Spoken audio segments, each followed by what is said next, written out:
I'm Goggins. What makes me me is the dungeon. Weak people who hear me get all fucking poopy pants about how I talk. So be it. What changed me was I had to be hard on myself. Yep. I have to continue to grind myself into a fine dust. That's where I feel good. I feel like I accomplished something. If things come easy, it's not fun. I must fail at something repeatedly. It has to haunt me. And then once I complete it, I feel like I accomplished something. People want to find peace immediately. And this is where people don't like me. I don't believe that shit. You're gonna find peace from going to war with yourself, because we all got shit. People look at me, the reason why my story resonates with people, because I don't hide. I'll tell you exactly who the fuck I am. I will admit to it. People are great at hiding. So they want to just find peace. No, you gotta take your shit, fix whatever's up in you. Don't just shove it under the rug. Fix it, and then you'll find some peace later. The average American is broke, fat, and doesn't know what the hell's going on in life. And the problem is that, see, that works if you're a woman, right? If you're a chick, someone will come and swoop you up off your feet, even if you're 300 pounds. But either way,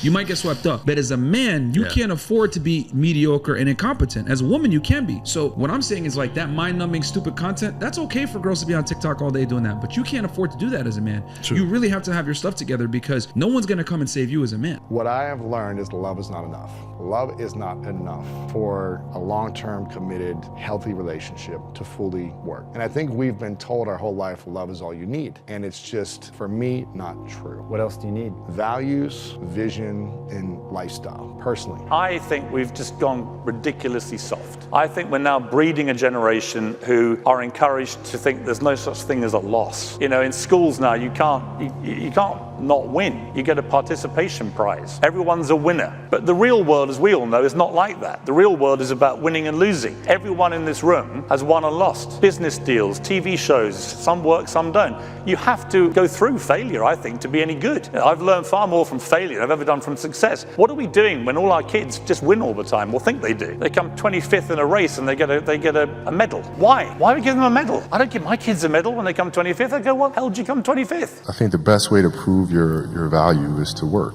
is to learn, is to absorb, to be a sponge. You always want to outwork your potential. As hard as you believe you can work harder than that. If I want to teach my brain something, what's the most valuable thing I could do? Okay, well, here's something that could be helpful to people who watch this. In order to remember something, you must assign meaning to it. Just say, like, why is it relevant? And if you can say why something is relevant, you probably will remember it. Your brain is basically constantly trying to forget everything as much as possible, because it's hard to store memories. Just things naturally, you care about. Yeah, it's right? like most of the stuff that we see and hear is like not worth remembering. So in order for your brain to remember something, you have to establish relevance. You have to say why. You go on vacations?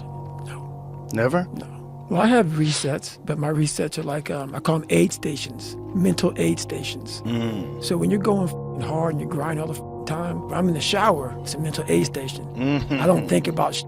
I don't think about people. I don't think about work. I don't think about running. I don't think about working out. When I'm in the car, another fucking mental aid station. When I'm fucking eating, mental aid station. So people eat and they work and all that sort of shit, man. So I can grind hard, because a lot of times, man, I'm in mental fucking aid stations. So you have little mini vacations. Mini vacations, man, all day long. If you're a drunk and you want to stop drinking, you got to get away from those people. You want to build this nucleus around you of people who are saying, it's not okay to sleep in today. We got to get after it. Hey, let me see your journal. You're supposed to be running 5 miles today. You only ran 3. You got to have those people. Some people need those people, and it's important. But you want to get to the point in your life that you hold yourself accountable, and those people start to fade away because you now got it. You want to be that person, because they're not always going to be there to hold your hand. You have to work harder than you think you possibly can. Can't hold grudges.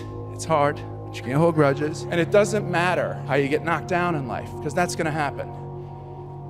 All that matters is that you got to get up.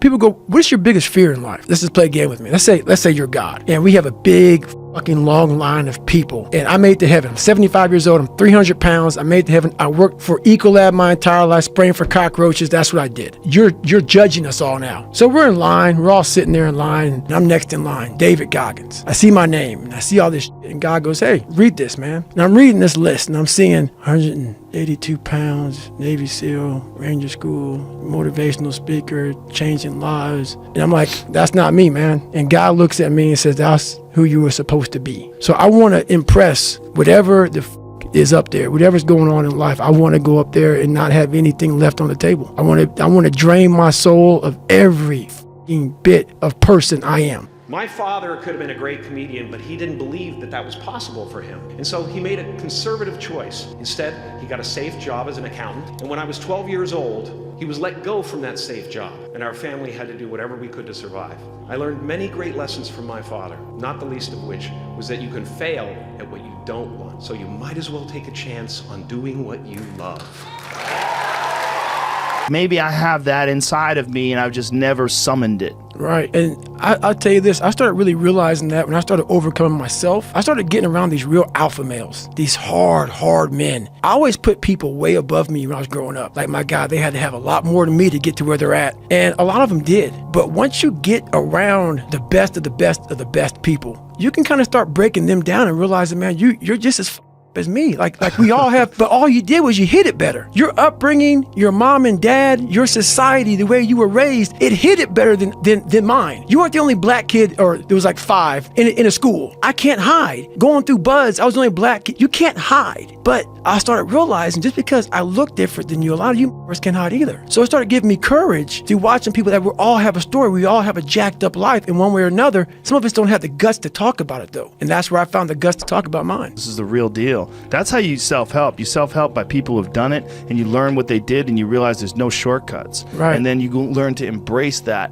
no shortcut mentality and enjoy the suffering and the grind of it. And what we talked about earlier, there's no finish line. It doesn't exist. I found humor in my suffering. This is crazy. Like you're literally trying to reinvent the wheel, but I was trying to reinvent my mind. And I used every single tactic possible to do that. I didn't want to live in this world where I was a fake human being anymore. And I was tired of blaming everybody for where I was at. Without friction, there's no growth. There's no growth and there's no satisfaction. Mm-mm. People want to sit around and rest, but you don't really appreciate rest unless you earned it. That's it. I do not like to do the things I do, but there's humongous satisfaction from doing it. I don't really want to go for a run today and then running and then getting back and saying, wow, I did it. I did it. Yeah. And that's what it's about. It's about these small steps to doing things you don't want to do. And I always equated working out to struggle. And I struggled my whole life, but I ran from it. So I started realizing, man, I got to start facing the struggle, and I got to be mentally strong for the struggle. So that's where I started coming up with I'm training for life. Mentally, I'm training for life. I'm not training for to lift 400 pounds. And I found out on my own pretty much, is that through self-discipline, through repetition, through tons of repetition of the same thing that you don't want to do, you develop mental, like an armor for your mind. We suffer